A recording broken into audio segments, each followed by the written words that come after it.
look at right now. Like, I'm basically incinerating. Look, 9 kill. Let's see if I can get more kills. Look at this, just incinerate. They just 10 kill streak. And I'm gonna get even more. Look at this, wow.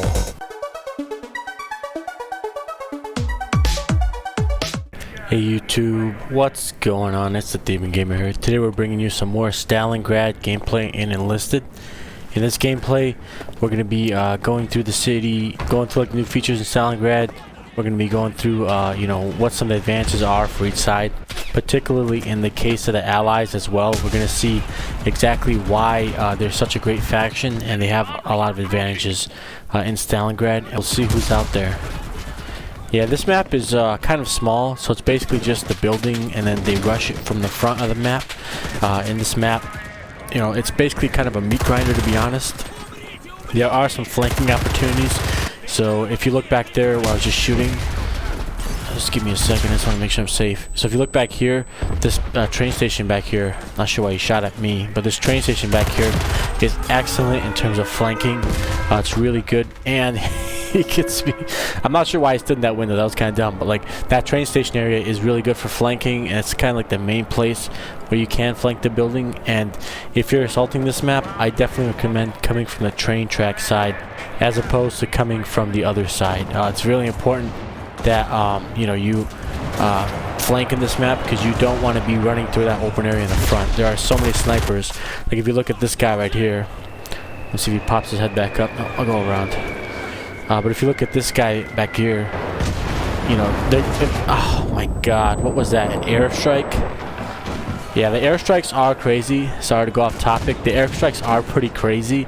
It's kind of crazy that you can kind of airstrike the whole map pretty much, because that's exactly what they do. So like when you see the airstrikes, you have to go indoors because it pretty much covers most of the map or most of the area that you're defending as well. So I can get this guy. It's a bad shot. Another bad shot. Nice. I'm pretty accurate with these bolt actions, and the bolt actions are back. That's one thing I'll say. They've definitely improved them. You get more one-shot kills than you did before, I feel like, and they're very accurate. So I like the fact that they buffed the bolt actions again, or at least that's just how it feels. I'm not sure if they're the same, but they feel great. They also have a little bit different sound on Stalingrad, I've noticed. Again, I'm not sure if that's like, you know, due to them being outside, but the bolt action rifles feel great, and they're really fun to use. Let me get that. Oh my god, wow. Let's see if we can get that guy back. Let's see where he is. Yeah, so, you know, pretty much nice. You know, well, pretty much if we're gonna talk about the actual Stalingrad map, you know, one thing I'd say is it's extremely fun. It's extremely fun to play. The maps are great. I didn't buy the premium version yet, to be honest, because I actually want to like kind of grind through the game. I feel like in Enlisted, half the fun is actually grinding through the weapons and stuff like that. So I'm gonna get the premium version of the map pretty soon. But for now, I'm just playing, you know, these introductory maps just to kind of get a feel for it and see if I want a premium version. So if you guys do want to see more Enlisted content, make sure to comment down below if you want me to actually get the premium version, and I'll get it and I'll give you guys a full in-depth review, just like I did in terms of some of the other features of the game. And just like I made the tutorials, I'll make an in-depth view of Stalingrad.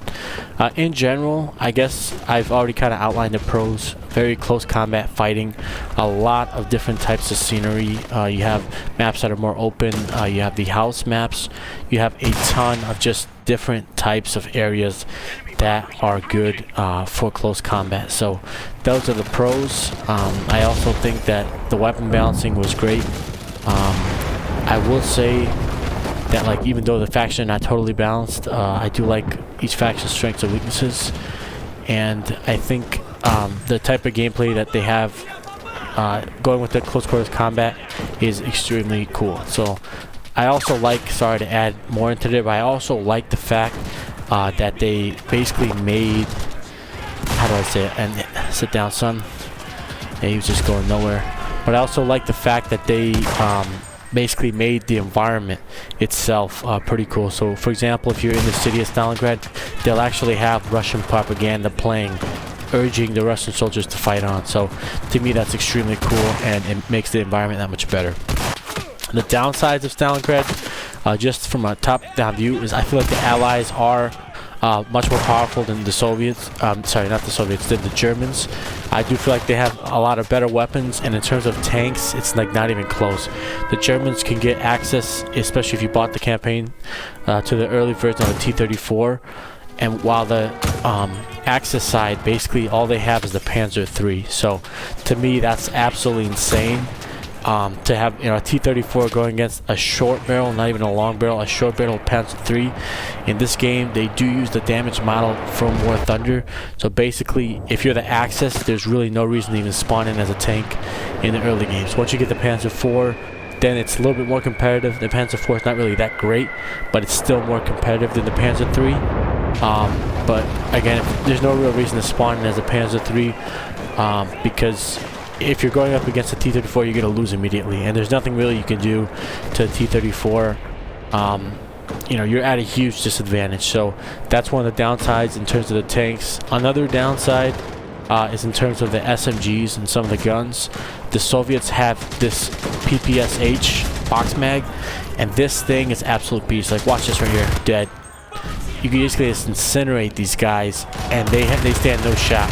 This gun fires 800 rounds a minute, while the German SMG fires, it's like 490 or 500 rounds a minute.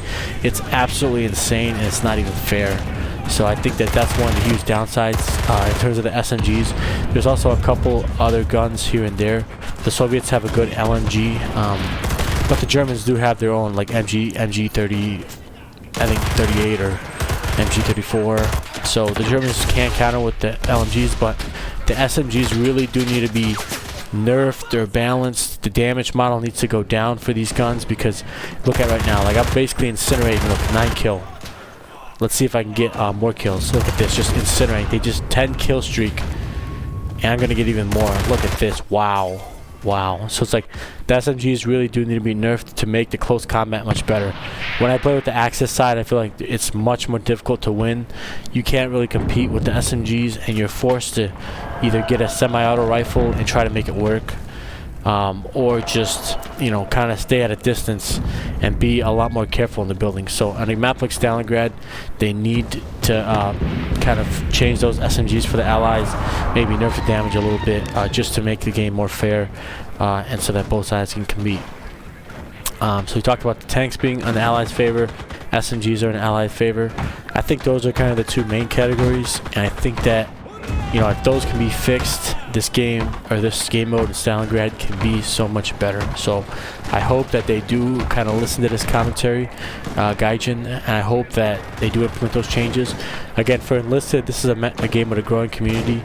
Some people don't like the developer. I'm not sure if they're Russian or Korean, to be honest, but like, this developer has made, in my opinion, like the Dream World War II game. You know what I mean? So this game is, if I were to make a World War II themed game, it'd be exactly like this, where the damage model is very realistic, but some of the other arcadey elements that make the game fun, like for example the smaller maps and some of the explosion elements, those are still arcadey and they're still fun. So I do wish or hope that the developers will take some of this stuff into account. I hope that they will kind of balance out the teams a little bit more, because if they don't, then this game is going to die off and people are just going to stop playing the Axis side entirely. You know what I mean? Right now people are just like not as aware, so people will play both sides, but over time, if people know one side is overpowered, they're just going to simply spawn in as the Allies, or they're just not going to play at all. So I hope that they take some of this into consideration and they do make some of these changes.